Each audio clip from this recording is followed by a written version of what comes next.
자, 10주차 2교시 시작하도록 하겠습니다. 이제 앞에서 내온 그 가축계량 체계 각 단계에서 중요한 부분을 자세하게 들어가도록 하겠습니다.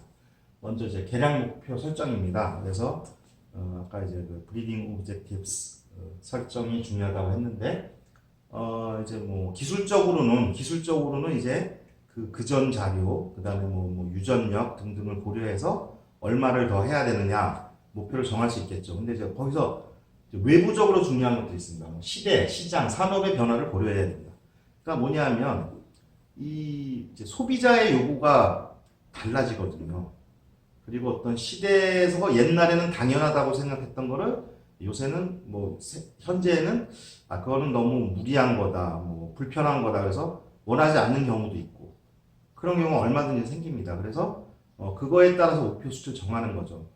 가령 우리가 뭐 마블링을 이제 계속 올리는 거를 육종 목표를 잡았다고 할 때 또 어느 순간에 너무 또 기름기가 많은 거는 좀 그렇지 않나? 그러면 또 마블링의 그 목표를 살짝 낮추기도 하고요.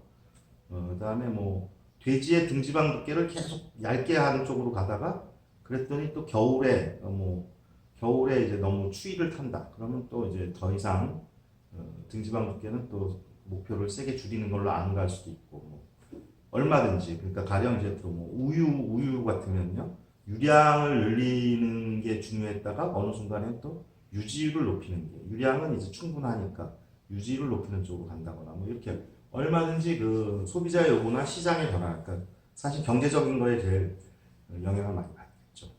그거에 따라서 변할 수 있다는 겁니다. 그리고 이제 육종 목표를 정할 때 기술적으로는 시뮬레이션을 해봅니다. 시뮬레이션을 해봐가지고 전체 뭐 우리나라 전체 그 집단의 사이즈, 거기서 이제 육종 유전력, 그 다음에 유전적 개량량, 뭐 선발의 그 강도, 뭐 이런 거를 다양하게 세팅을 한 다음에 실제로 시뮬레이션을 돌려서 이제 어떤 게 실현 가능한지, 타당한지, 거꾸로 뭐 어떤 뭐 경제적인 목표를 잡고 거기까지 가려면 얼만큼씩 개량해야 되는지 뭐 이렇게 도출하기도 하고요. 여러 가지 방법, 시뮬레이션 방법을 씁니다. 자, 그 다음에 이제 아주 중요한 부분이 되겠습니다. 육종 전략 수립. 그래서 이제 어떻게 우리가 이 부분이 이제 육종학적으로, 과학적으로 타당하게 전략을 수집할 것이냐, 이겁니다. 개량이 어떻게 잘 되게 할 것이냐, 이 말입니다. 한마디로. 그래서 1, 2, 3, 4, 5, 5가지를 제시를 했는데요. 이제 일단은 그러니까 이제 개량, 육종을 하려면, 이제 선발을 하려면 선발이 돼야 되는 거 아닙니까? 차이가 있어야지 선발이 되는 거죠. 다 똑같은 놈이면 뭐 그놈인데 선발을 할 필요가 없죠. 그러니까 한마디로 이 평균보다 좋은 애가 있어야지 선발을 할 거 아니에요. 그죠? 근데 좋은 애가 없을 수도 있죠. 왜냐하면 이제 서로 할 만큼 한 거예요. 그래서 거의 다 비슷비슷해졌어요. 이럴 때는 그 집단에서 뭐 거기서 거기가 되는 거죠. 어떤 애들도. 이랬을 때는 이제 제일 쉬운 방법은 뭐냐면 외부로부터 도입하는 거예요. 외부로부터 도입.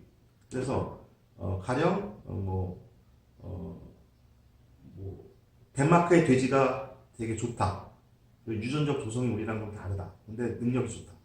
그럼 그 정도는 사온 거예요. 그냥 제일 쉽게 간단하게 사와서 우리 거랑 교배를 시켜서 나오면 그 애들이 이제 거기 그 자손들은 이제 표현형이 막 차이가 나겠죠. 그리고 또 그 중에서 우수한 애를 선발할 수 있죠. 하여튼 그러니까 이게 집단 간 between population, 집단일 수도 있고 품종일 수도 있습니다. 유전적 변이를 활용한다. 변이가 무조건 있어야 돼요. 변이가 없으면 뭐 할 게 없잖아요. 근데 변이가 적다면 다른 집단의 변이, 다른 집단과의 차이를 이용하는 거죠. 그래서 다른 집단에서 뭔가를 유입하는 거예요. 우리가 하디 와인버그 바인베르그 법칙에서 그 이상 조건, 그 집단의 이상 조건의 전제가 뭡니까? 외부로부터 유입이 없는, 마이그레이션이 없는 그런 거죠. 그러니까 그 반대는 뭐냐면 그걸 깨트리려면 마이그레이션이 있으면 되는 거예요. 외부로부터 유입. 외부로부터 도입이 있으면 차이가 나는 게 오니까 가능하겠죠. 또는 뭐 꼭 외국이, 그러니까 외부라는 거는 뭐 다른 지방, 뭐 다른 지방일 수도 있고요. 다른 품종일 수도 있고. 그렇습니다. 자, 근데, 이런 경우도 있죠. 그러니까 뭐, 돈이 없어서 외국에서 못 사올 수도 있고요. 또는 돈이 있는데 외국에서 안 팔 수도 있고요. 자기만 가지려고. 또는 그거보다 더 근본적으로 한우같이 우리밖에 안 가지고 있는 건 뭐 외부에서 사올 게 없잖아요. 그런 경우는 할 수 없이 집단 내 유전적 변이를 활용할 수밖에 없죠. 여기 집단 간, 집단 내, within population, 집단 내 유전적 변이를 이용할 수밖에 없다. 근데 이제 이거는 그래서 어떤 형질, 이제 어떤 형질을 할 것이냐에 따라 다른데, 뭐 그러니까 이제 외부로부터의 강력한 차이가 나는 유입은 없지만 뭐 완전 똑같지는 않죠. 그래서 조금씩이라도 차이가 날 거 아닙니까? 그걸 최대한이라도 이용해 보자는 거예요. 그래서 보면 근데 이제 이거에서 결정적인 건 뭐냐면 그 대상 형질의 유전력이 어떤 것이냐. 유전력이 고도냐, 중도냐, 저도냐 따라서 고도는 당연히 선발에 바로바로 팍팍 쓰면 되는 것이고 저도는 사실은 효과가 별로 안 나겠죠. 그러니까 굉장히 많은 수를 하거나 뭐 그 걔네의 그 친척의 혈통자료, 방대한 혈통자료를 이용하거나 아니면 이제 어떤 획기적으로 다른 방법으로 이제 유전체 선발을 이용하거나 그래야지만 저도는 효과를 볼 것이고요. 그래서 보통은 고도나 중도의 유전력을 가져야지 그 형질이 육종을 해볼만 하게 되는 거죠. 그래서 고도면은 개체 선발, 당대 선발을 하면 되는 것이고 중도면 이제 또 이 잡종 교배에 의한 잡종 강성도 많이 이용할 수 있고요. 뭐 그거에 따라서 이제 다양하게 전략을 수립할 수가 있는 것입니다. 그 다음에 이제 상관 반응을 고려해야 된다. 그럼 이제 여기서 이제 어떤 대상 형질을 할 것인지를 이제 생각을 하지 않았습니까? 그러면 이제 근데 대상 형질이 보통은 한 개가 아니에요. 그죠? 한 번에 이제 두세 개를 원하죠. 그게 효율적이기도 하고 중요한 게 여러 가지니까. 가령 뭐 돼지면은 산자수도 많고 성장률도 좋고 한우면은 육질 마블링도 좋으면서 육량도 많고 뭐 이런 식으로 가는 거잖아요. 뭐 거기다 뭐 또 다른 것 또 하나도 뭐 있을 것이고 얼마든지 더 여러 개 있을 겁니다. 그래서 우리가 앞에서 배운 거에서 이렇게 여러 개 행질일 때 선발지수법을 이용하죠. 선발지수법. 그래서 가중치를 정하는 게 어려운 거죠. 가중치를 정하는 게. 근데 이제 그거를 정할 때 상관 반응을 고려해서 할 수밖에 없다. 그래서 내가 두 가지 이상의 형질을 이제 대상 형질로 삼아서 육종을 하려고 하는데 걔네들의 상관관계를 알아야 됩니다. 표현형 상관, 유전형 상관 알아서 그래야지 선발지수에 가중치를 올바르게 줄 수 있죠.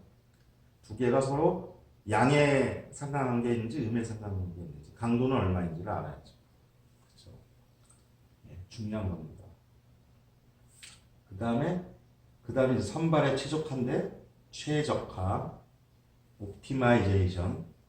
그래서 이제 그 다음에는 이제 이걸 알았으니까 선발을 하는데 사이즈를 얼마나 할 거냐 이겁니다. 그러니까 그냥 뭐 돈이 무한하다면 능력 검정도 굉장히 많은 수를 하고 그다음에 선발 강도는 아주 세게 하는 거죠. 막 1%, 0.1%막 이렇게 선발하면 아주 그 최고치에 있는 애들만 취하게 되니까 선발 강도가 높아지는데 이거는 아주 다분히 돈에 관련된 겁니다. 비용. 그래서 능력 검정의 규모. 그러니까 이거는 이제 어떤 산자수를 말하는 산자수나 하여튼 개체들 총 사이즈, 집단 사이즈. 내가 능력 검정할 집단의 크기는 얼마나 할 수 있냐 지금 현재 상황에서. 그 다음에 거기서 1%를 선발할 거냐, 10%를 선발할 거냐, 50%를 선발할 거냐. 그 선발 강도를 얼마나 할 거냐를 정하는. 그러니까 어디도 정답은 없는 거고요. 그 상황에 달린 겁니다. 어떤 형질이냐에 따라서 달라지고요. 그 다음에 이제 또 이제 마지막으로 보여야 될 게 잡종 강세입니다. 그래서 교배를 할 때 교배를 해야 되는 애들, 그러니까 주로 돼지나 닭이 되겠는데요. 축종으로는 얘네들은 잡종 강세를 완전 중요하게 고려해야 됩니다. 그래서 가령 돼지의 경우에 3원 교잡종을 제일 많이 쓰는데 먼저 모계 계통은 랜드레이스와 요크셔로 모계 계통을 만듭니다. 그때는 이제 그때 고려하는 거는 산자수와 성장률입니다. 그래서 그 모계 F1을 만들어요. 이 F1은 산자수도 많고 성장률이 괜찮은 편이고요. 그 다음에 거기에 부계 계통에 보통 지금 제일 많이 쓰는데 듀록을 쓰는데 듀록을 거기다 교잡해서 3원 교잡종을 만드는데 그때 듀록은 뭐를 보냐면 주로 육질을 봅니다. 육질, 뭐 육량 이런 걸 봅니다. 그래서 그렇게 하면은 다 이제 동원된 세 개 품종이 각각 강점이 있는 애들이죠. 그래서 그 강점만을 발휘하게 잡종 광세를 최대로 유지하는 그런 교배법을 써서 잡종 광세를 다 뽑아 먹는 거죠. 닭은 A, B, C, D 보통 4원 교잡종 이상 쓰고요. 그렇습니다. 그런데 뭐 때에 따라서 뭐 교배 조합을 얼마든지 달리할 수 있습니다. 자기의 목적에 따라서. 넘어가도록 하겠습니다.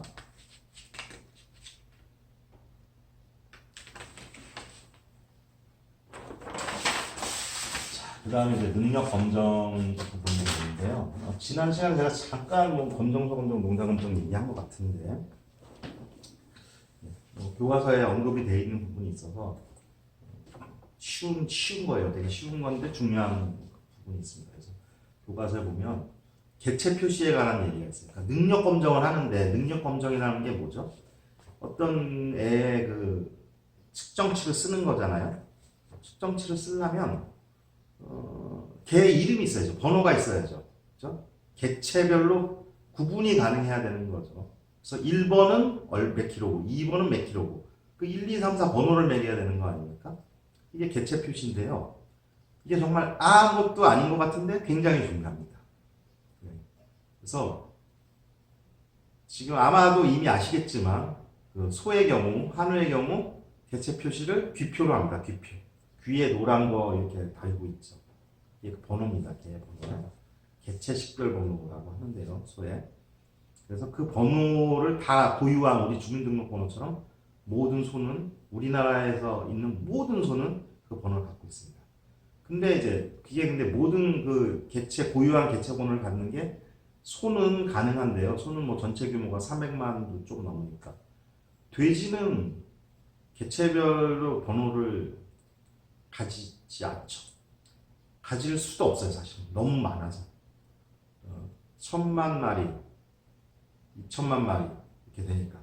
그리고 또 돼지가 뭐 종돈이나 모돈은 좀 오래 살지만 비육돈은 뭐 6개월도 못 살거든요.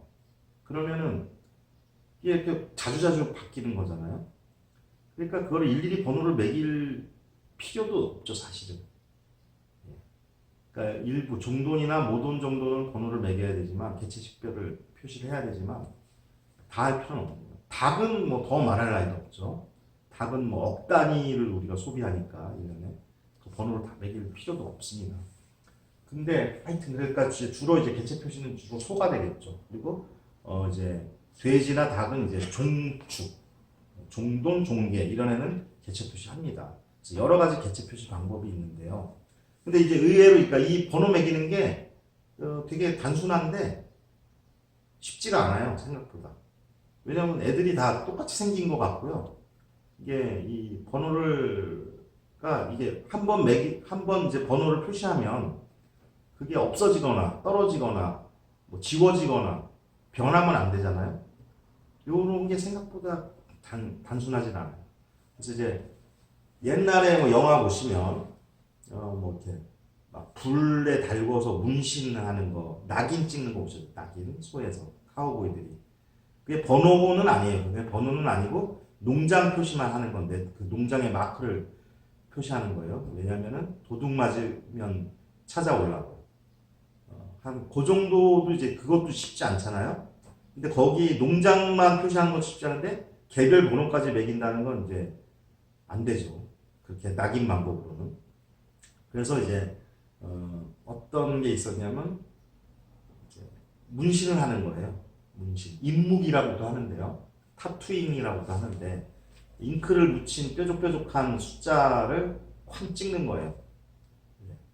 그것도 아프죠. 처음에는 한때는 아플 거예요. 그래서 손은 보통 그런 방법을 쓰기도 했고요. 그거를 이제 뭐 엉덩이에다 하거나 어깨에다 하거나 뭐 귀에다가 하는 경우도 있어요. 문신을. 그거는 이제 이게 이제 그러니까 개체 표시의 그 중요한 그 요건 중에 하나는 지워지면 안 되죠. 지워지면. 그러니까 위조 변조하면 안 돼요. 할 수가 없어야 되는 거죠. 그게 어려운 점이에요. 지워지면 안 된다는 거. 자, 그 다음에 돼지의 경우에는 뭘 많이 하냐면 이각이라는 걸 많이 했어요. 이각. 배우셨는지 모르겠지만 귀를 그 호치키스 같은 거. 옛날에 그 기차표 이렇게 확인하는 거 같은 걸로요. 귀 끝을 이렇게 찝어가지고 표시를 내는 겁니다. 올록볼록하게. 그래서 그 방법이 있습니다. 그래서 귀를 이렇게 부위를 4개로 나눠서 거기다 몇 개를 찍느냐에 따라서 숫자로 하는 표가 있거든요. 그것도 이제 뭐 시스템이 또 여러 체계가 있는데, 그래서 그러면 이제 그러니까 귀의 그 홈의 개수를 보고서 이게 몇 번인지를 딱 아는 거죠. 그래서 이거는 생각보다 이제 쉬우면서 영구적인데 문제는 이제 동물한테 고통을 준다는 거, 이런 게 문제죠. 그 다음에 이제 우리가 쉽게 생각할 수 있는 건 이제 목걸이, 목줄이나 뭐 발찌 같은 거를 한다거나 귀걸이 같은 것도 있어요. 근데 목걸이 기표랑 비슷하니까 일단 목걸이나 발찌 같은 게 있습니다. 그래서 그거 이제 뭐그 성범죄자들 뭐 전자발찌처럼 이렇게 끊어지지 않게 떨어지면 파괴되게 만들어서 이제 쓰는 그런 것들 있는데요. 이제 젖소 같은 경우에 이제 목걸이 번호표를 많이 쓰기도 합니다. 그런데 이제 제일 중요한 건 귀표죠, 귀표. 제일 많이 쓰는 거.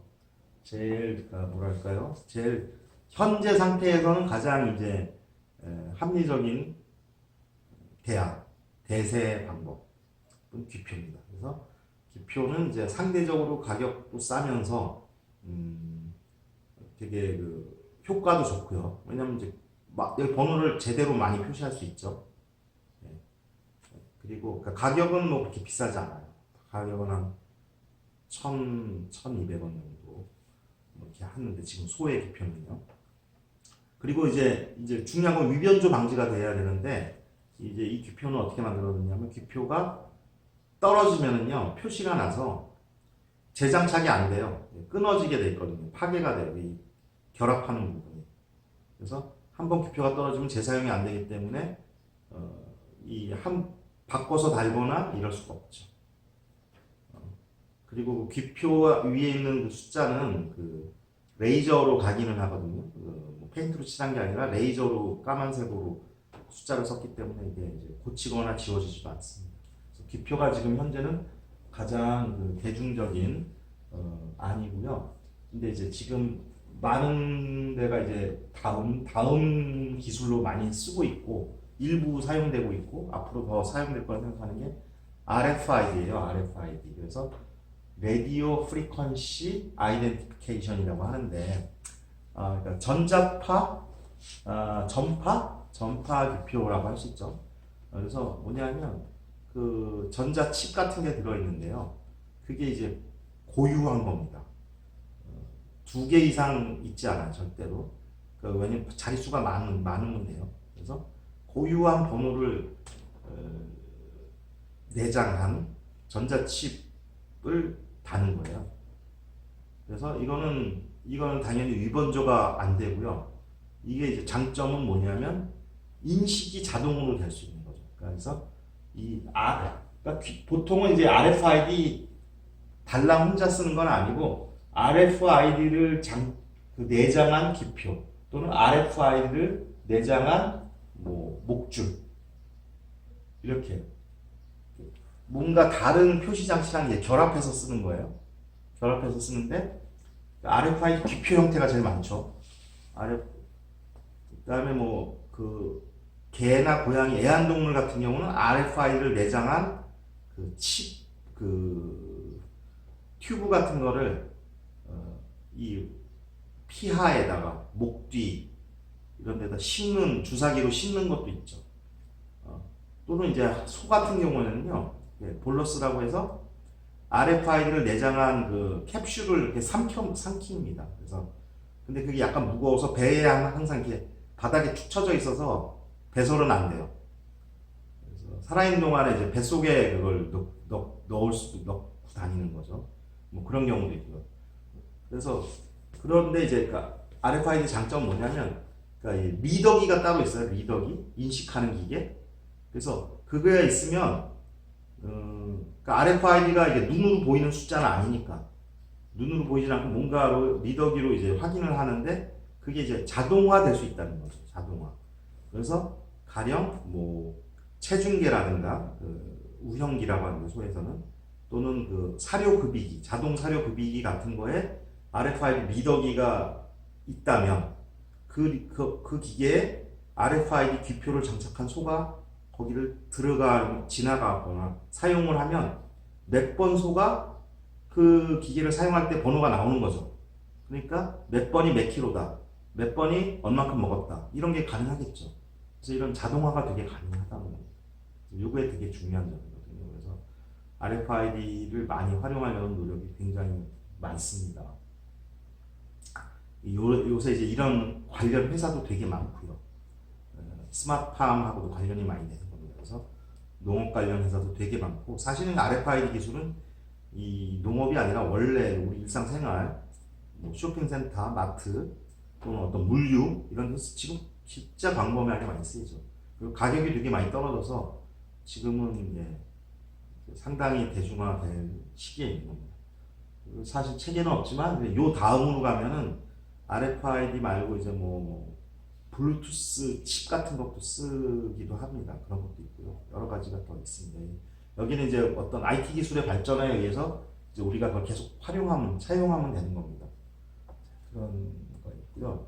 그 다음 종류의 객체 표시 종류는 뭐냐면 이제 생체 정보를 이용합니다. 생체 정보. 그래서 고유의 그 생물체가 가지고 있는 다 그 다른 특징들. 그래서 이제 사람 같으면 뭐 홍채, 지문, 안면 인식 이런 거 있잖아요. 그래서 그것 당연히 가능합니다. 가축도 가능하고요. 그다음에 이제 가축에만 소나 개도 그런데요. 소에 있는 특이한 형태가 이제 비문이라는 게 있습니다. 비문. 소의 코입니다. 코. 우리 지문처럼 소의 콧잔 등을 자세히 보면 소가 코가 넓기도 하고요. 거기가 촉촉한데 자세히 보면 이렇게 무늬가 있어요. 무늬가 이렇게 맨들맨들하지 않거든요. 근데 그게 모든 개체가 다 다르고 그게 이제 평생 동안 변하지 않는다는 겁니다. 그래서 비문을 이렇게 뭐 마치 우리 손도장 찍듯이 지문 찍듯이 이렇게 코에다가 잉크를 묻혀서 이렇게 종이로 탁 찍어가지고 가지는 경우도 있는데 이게 이제 문제는 좀 불편하죠. 상당히 불편하고 뭐 이게 눈으로 봐서 확인도 잘 안 되죠. 굉장히 확인하려면 막 정교하게 해야 되고. 하여튼 근데 이제 이런 거를 가령 뭐 스마트폰 카메라나 뭐 특수한 어떤 리더기로 이거를 인식할 수 있다면 또 해볼 만도 하죠. 그래서 뭐 이런 연구가 좀 있습니다. 근데 사실은 비문보다는 요새 안면 인식 쪽으로 소가 얼굴이 비슷비슷하게 생겼는데도 불구하고 이 기술적으로 안면 인식이 가능하답니다. 그래서 안면 인식 쪽으로 지금 많이 생체 정보는 연구를 하고 있습니다. 그래서 이 객체 표시만 확실히 돼도 굉장히 모든 앞으로 뭐 자동화, 스마트팜 하는데 굉장히 유리하거든요. 그래서 이것도 해볼 만한 일입니다. 그다음에 능력 검정은 이제 원래는 검정소 검정을 하는 게 좋죠.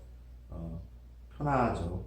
어떤 환경 효과를 줄일 수가 있어서 좋은데 비용이 많이 들고요. 이제 또 중요한 거는 검정소 검정을 하러 들어온 애, 검정소에 보내서 그 검정에 쓰인 애는 정작 못 써먹어요. 그죠? 왜냐하면 얘는 최적의 조건을 받은 게 아니라 그냥 공평한 조건을 받기 때문에 다 커도 그 걔가 최대 상태는 아니죠. 그러니까 보통은 이런 거예요. 그러니까 형제가 있으면 그러니까 돼지가 새끼를 이제 5마리, 10마리 낳는데 수컷이 5마리다. 이제 그 중돈 후보가 된 애들이 5마리가 있으면 그 중에 2마리를 검정소로 보내는 거예요. 그리고 3마리는 그 농장에 갖고 있고.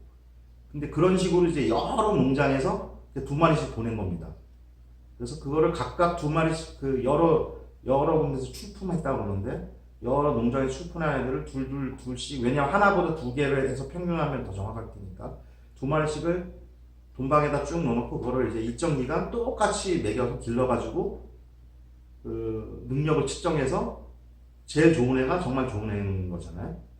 그래서 이제 1등, 2등 뭐 순위가 매겨지는 겁니다. 그러면은 그 1등한 검정소에서 1등한 그 돼지를 쓰는 게 아니라 그 돼지와 형제 농장에 갖고 있는, 검정소로 안 보내고 농장에서 보유 홀드하고 있는 그 나머지 3마리, 걔네가 이제 증명이 되는 거죠. 걔네를 이제 걔네를 잘 관리해서 그 정액이나 개 자체를 이제 팔아먹는 거죠.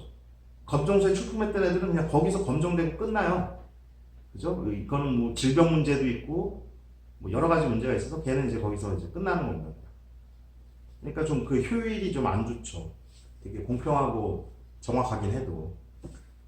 그리고 실제로 이제 이게 아주 커지면, 이게 농가가 많거나 뭐 이렇게 하여튼 그 나라가 규모가 크거나 이러면 검정검정이 사실상 힘들어요. 불가능하고 무의미하고. 그래서 이제 농장검정이 제일 더 좋은데 현실적으로 그럴 수밖에 없는데, 그러니까 여러 농장에 있는 그 자료를 모아서 그거를 보정해서 날짜도 보정하고 환경도 보정해서 하면 정말 방대한 양을 쓸 수 있죠. 방대한 양을 쓰면은 정확도가 굉장히 올라갑니다. 그래서 쓸만하게 되는 거죠. 그거를 위해서 많은 이제 육종학자들이 여러 가지 통계적 방법을 개발을 하고 계산을 하고 연구를 했던 것이죠. 그래서 그 육종가 추정 전략으로 대표적인 게 우리 이미 언급된 게 있는, 배운 바 있는 블럭입니다. 블럭. 그래서 핸더슨 이란 분이 만들었는데, 농장검정 자료로 아주 방대한 수많은 양의, 그러니까 미국의 젖소 데이터 엄청나게 많겠죠. 농장의 젖소, 농장 것도 다 모아가지고 하는 겁니다. 그러면 오히려 환경효과를 보정해서 그걸 제외하고서 상당히 정확한 육종가를, 유전 능력을 추정할 수 있는데요. 근데 이게 이론적으로는 이미 옛날 70년대 만들었는데 계산량이 너무 많은 거예요. 컴퓨터 계산량이. 그래서 그 당시에는 컴퓨터가 그렇게 속도가 빠르지 않고 비쌌거든요. 그래서 사실상 이 방법을 보편적으로 못 썼어요. 되게 쓰기가 어려웠어요. 굉장히 막 큰 비싼 컴퓨터에서 막 그 돈 주고 시간을 사가지고 돌려서 결과를 얻고 했는데, 이게 이제 점점 그건 우리가 잘한 탓은 아니고 전기 전자 물리학과에서 잘한 덕분에 이 컴퓨터가 점점 발달하고, 그러니까 속도가 빨라지고 용량이 커지고 그 대신에 또 가격은 싸지고 이러면서 이게 이제 실용화 가능하게 돼버린 거예요. 그래서 지금은 많이 씁니다. 어렵지 않게. 그러니까 사실은 그 어떤 분야가 발전을 할 때 자기 혼자만 잘해서 되는 게 아니라 관련된대, 아니면 심지어는 좀 멀리 떨어진 것 같은 분야에서의 발전이 좋은 영향을 미쳐서 우리의 그 활용도를 높게 해주는 그런 일들은 아주 수시로 생깁니다.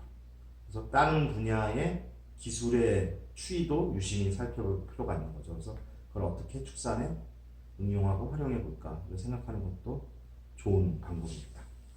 그다음 마지막으로 교배 전략 수립입니다. 그래서 교배 전략은